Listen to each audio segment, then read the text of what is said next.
Ok, então vamos para a segunda parte do vídeo, quando veremos as funções da linguagem. Então, pessoal, o que é que vamos entender com a palavra funções? Sabemos o que é linguagem, agora funções. Então, quando a gente se comunica, estamos falando de comunicação, estamos falando dos elementos da comunicação. Estamos falando agora que as linguagens têm funções.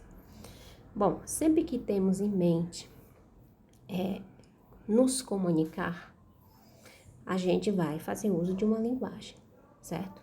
Uma linguagem qualquer.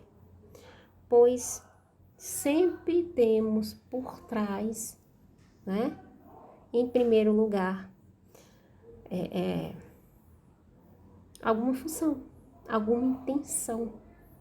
Então, usamos a linguagem para informar, usamos a linguagem para expressar emoções, para convencer alguém de algo.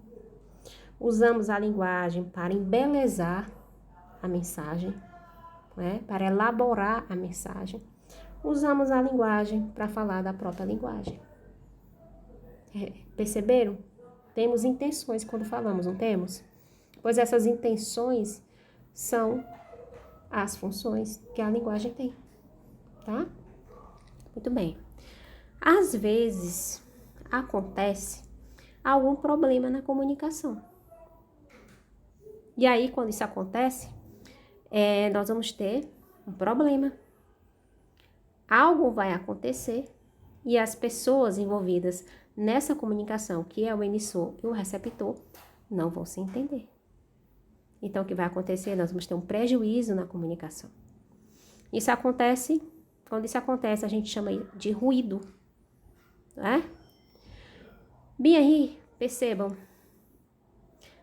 houve um problema aí na imagem, vocês estão percebendo? E o que era para ser entendido, você vai ser promovido, foi entendido, meu Deus, você é demitido. Né? Pelo que estou entendendo aí, houve um problema na transmissão, no canal de comunicação, tá? Então, isso acontece, por exemplo, quando você fala pelo telefone e o volume está muito baixo, há algum ruído, né? Um chiado, né? Ou isso pode acontecer quando as duas pessoas que conversam não falam a mesma língua, né? Não decodificam a linguagem. Então, muitos problemas podem acontecer. Quando esses problemas acontecem, a gente chama de ruído, tá bom? Olha só aí o conceito. Ruído é a falha na comunicação. A comunicação só acontece mediante o entendimento da mensagem pelo interlocutor. Se não entendeu, não houve comunicação. Vamos agora falar novamente sobre as funções da linguagem. A primeira função que você vai ver é a função que a gente chama de referencial ou denotativa, tá? O que é? Quando o objetivo, a intenção do emissor é traduzir a realidade visando a informação.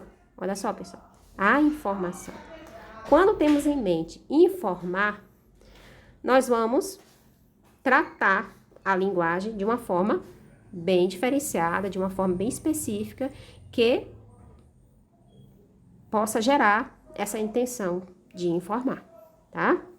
Nós vamos achar a função referencial em textos científicos, cuja única intenção é informar.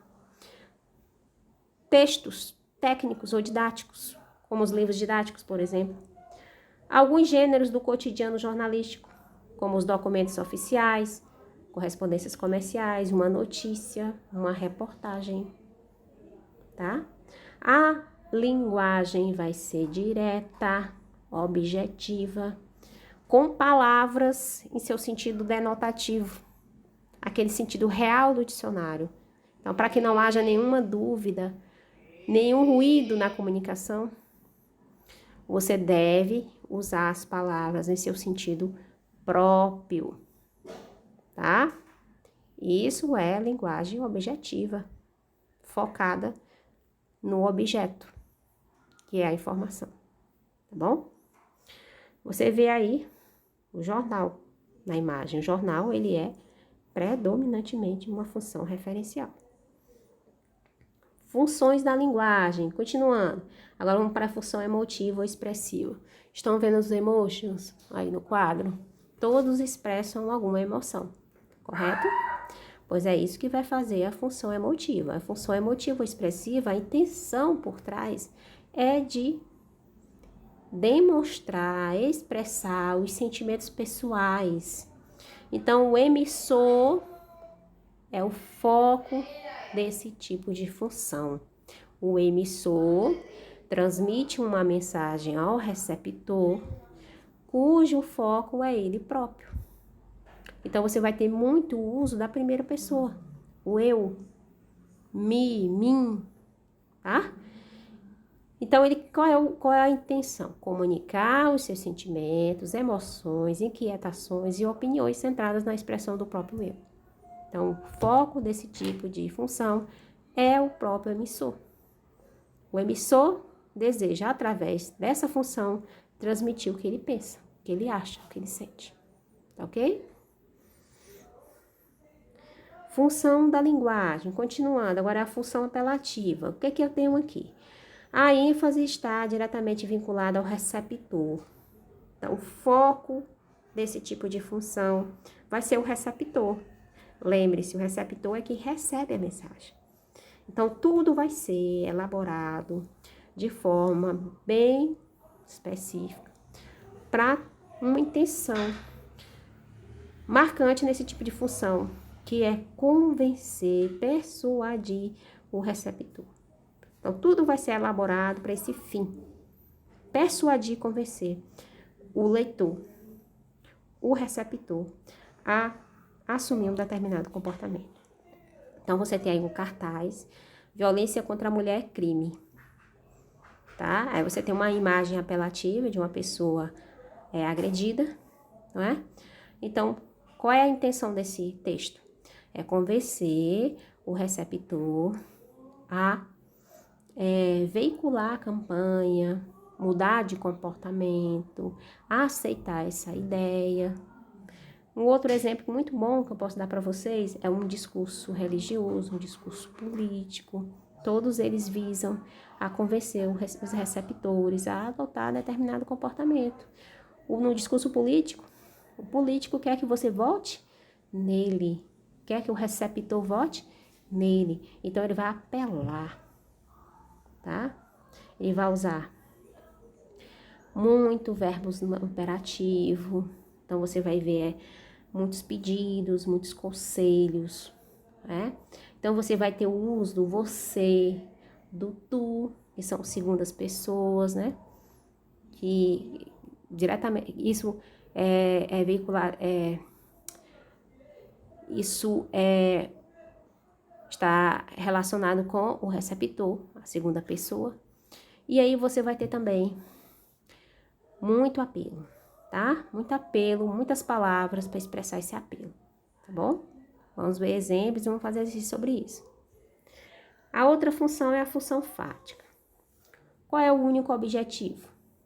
Testar o canal da comunicação. Então, usamos a linguagem para testar esse canal, para saber se ele está funcionando direito, para que não haja nenhum problema na transmissão da mensagem, tá?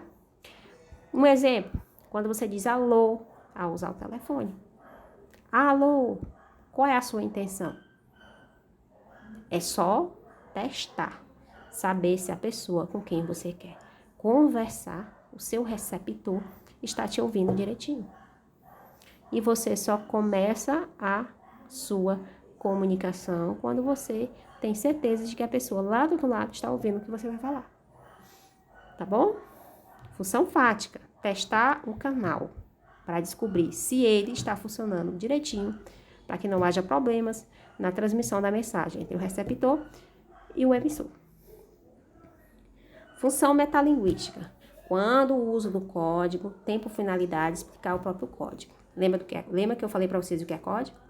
O código é a própria linguagem, aquele conjunto de signos que toda linguagem tem. Então, quando quando tem uma intenção de usar a linguagem para explicar a própria linguagem, eu tenho em mente a função metalinguística.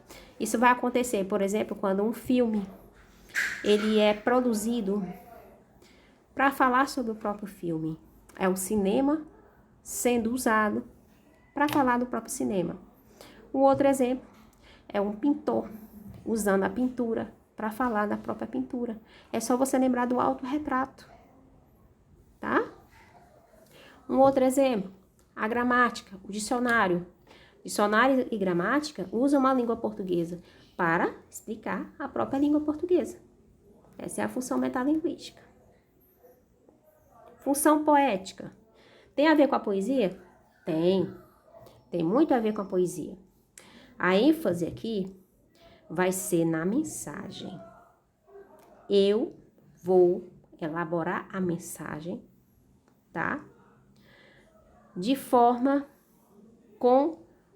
eu vou elaborar usando, selecionando e combinando as palavras. Você não manda uma mensagem de qualquer jeito. Você elabora de forma bem criteriosa essa mensagem. O poeta faz isso, pessoal. O poeta não escreve um poema de qualquer jeito. Ele elabora essa poesia, ele faz escolhas. Ele escolhe palavras para fazer rima. Ele escolhe palavras para criar um ritmo. Ele escolhe palavras que melhor expressem o que ele quer dizer. É só lembrar que na poesia você vai encontrar figuras de linguagem, duplo sentido,